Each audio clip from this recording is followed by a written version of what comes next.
आज हम आपके सामने एक बहुत ही चिंताजनक खबर लेकर आए हैं और ये खबर नहीं है बल्कि अब हमारे देश में एक ट्रेंड बनता जा रहा है। हमारे देश में शहर शहर, गांव गांव, अलग अलग इलाकों में नाबालिग लड़कियों को अपराध का शिकार बनाया जा रहा है और ट्रेंड बिल्कुल एक जैसा है। लड़के उनसे दोस्ती करना चाहते हैं, नाम बदलकर उनके संपर्क में आते हैं, उनसे दोस्ती करने के लिए कहते हैं और लड़की जब मना करती है तो या तो फिर लड़की की हत्या कर दी जाती है या फिर उस पर गोलियां चला दी जाती हैं। और आपने देखा होगा हाल के दिनों में इस तरह की घटनाएं आप लगातार सुन रहे हैं।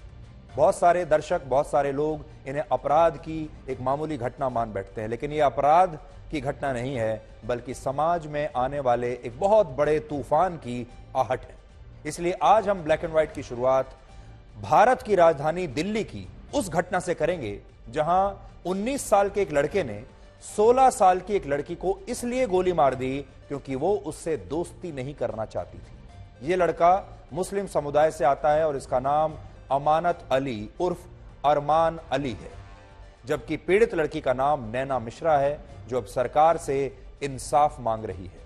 आपको याद होगा पिछले दिनों इसी तरह की घटना झारखंड के दुमका में भी हुई थी, जहां शाहरुख हुसैन नाम के एक लड़के ने अंकिता नाम की एक लड़की को इसलिए जिंदा जलाकर मार डाला था क्योंकि अंकिता भी शाहरुख नाम के इस लड़के से बातचीत नहीं करना चाहती थी, उसने दोस्ती करने से इनकार कर दिया था। लेकिन सोचिए, अब तो इस तरह की घटना भारत की राजधानी दिल्ली में हो गई है और इस मामले में भी पीड़ित लड़की के परिवार ने आरोपी पर लव जिहाद की कोशिश का ही आरोप लगाया है। फिलहाल इस घटना से जुड़ा लेटेस्ट अपडेट यह है कि पुलिस ने लड़की पर हमला करने वाले तीनों आरोपियों को गिरफ्तार कर लिया है और अब पुलिस पीड़ित लड़की के बयान के आधार पर जांच में जुट गई है। हालांकि आप जब इस घटना की पूरी कहानी आज सुनेंगे तो आप भी काफी हैरान रह जाएंगे। इस लड़की के पिता का आरोप है कि अमानत अली नाम का यह लड़का पिछले काफी समय से उनकी बेटी को परेशान कर रहा था और अक्सर उसका पीछा करता था। इसके अलावा इस लड़के ने इस लड़की से दोस्ती करने के लिए सोशल मीडिया का सहारा लिया और उसे फ्रेंड रिक्वेस्ट भेजी। लेकिन ऐसा बताया जा रहा है कि जब इस लड़की ने इस फ्रेंड रिक्वेस्ट को स्वीकार नहीं किया, एक्सेप्ट नहीं किया, तो इसने फिर किसी दूसरे नकली नाम से अपना एक दूसरा अकाउंट बनाया और फिर उसके बाद ये इस लड़की के फ्रेंड लिस्ट में शामिल हो गया। बाद में इसे सुबह शाम मैसेज भेजने लगा और इसलिए आज यहां बड़ा सवाल यह है कि खास धर्म से आने वाले ये सारे लड़के अपना नाम बदलकर सोशल मीडिया पर दूसरे धर्म की लड़कियों को फ्रेंड रिक्वेस्ट क्यों भेजते हैं, क्यों उनसे दोस्ती करना चाहते हैं। लड़की के पिता का यह भी आरोप है कि 2 साल पहले यह लड़का सोशल मीडिया के जरिए उनकी बेटी के संपर्क में आया और जब उसे अमानत अली की असलियत का पता चला तो उस लड़की ने उससे बात करना बंद कर दिया, उससे दूरी बना ली। हालांकि इसके बाद यह लड़का इस छात्रा का पीछा करने लगा और स्कूल के रास्ते में उसे रोककर हर रोज परेशान करने लगा। इस बात की जानकारी जब इस लड़की ने अपने परिवार को दी तो पुलिस में भी कुछ समय पहले इसकी शिकायत की गई, लेकिन तब कोई कार्रवाई नहीं हुई और इसकी वजह से इस लड़के ने फिर से नैना का पीछा किया और 25 अगस्त को स्कूल जाते समय उसे गोली मार दी। इस घटना का एक सीसीटीवी वीडियो भी मिला है जिसमें आप बाइक पर सवार 3 लड़कों को इस लड़की पर हमला करते हुए साफ साफ देख पाएंगे, आपकी स्क्रीन पर है। हालांकि ये गोली इस लड़की के कंधे में लगी जिससे ये लड़की, इसकी जान बच गई, ये किस्मत वाली है। और डॉक्टरों का कहना है कि गोली कुछ इस तरीके से लगी है कि वो उसके शरीर में जाकर फंस गई है और 6 महीने तक इस लड़की के शरीर में ये गोली ऐसे ही फंसी रहेगी और उसके बाद ही उसका ऑपरेशन हो पाएगा। ये जो पूरी घटना हम आपको आज बता रहे हैं ये किसी दूर दराज के इलाके में नहीं हुई है, बल्कि ये घटना भारत की संसद से सिर्फ 18 किलोमीटर दूर और भारत की सुप्रीम कोर्ट से 15 किलोमीटर दूर हुई है, जिससे आप समझ सकते हैं कि हमारे देश में अपराधी कितने बेखौफ हो चुके हैं। इससे पहले झारखंड के दुमका में भी ऐसी ही घटना हुई थी जहां 23 साल के एक लड़के शाहरुख हुसैन ने 16 साल की एक लड़की अंकिता को जिंदा जलाकर मार डाला और इस मामले में भी शाहरुख पर लव जिहाद की कोशिश का ही आरोप लगा था।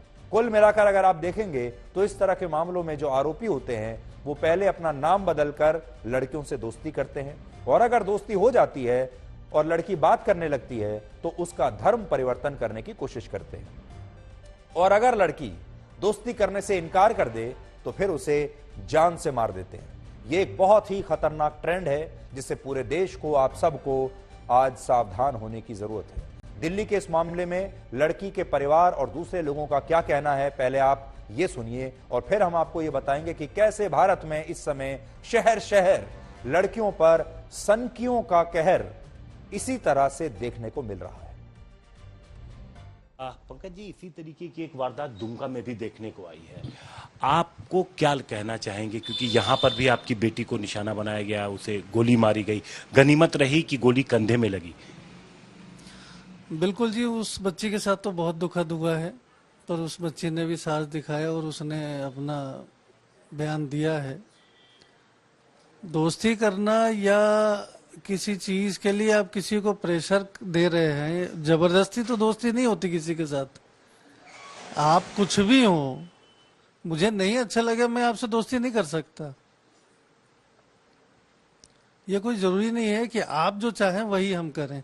तो ये चीजें तो प्रशासन को भी देखनी चाहिए कि भाई इस तरह के लोग जो दबाव बनाते हैं तो ये रिजल्ट नहीं होता। और ये जो गलत है वो ये है कि इस तरह का प्रेशर नहीं होना चाहिए किसी रिलेशन के लिए।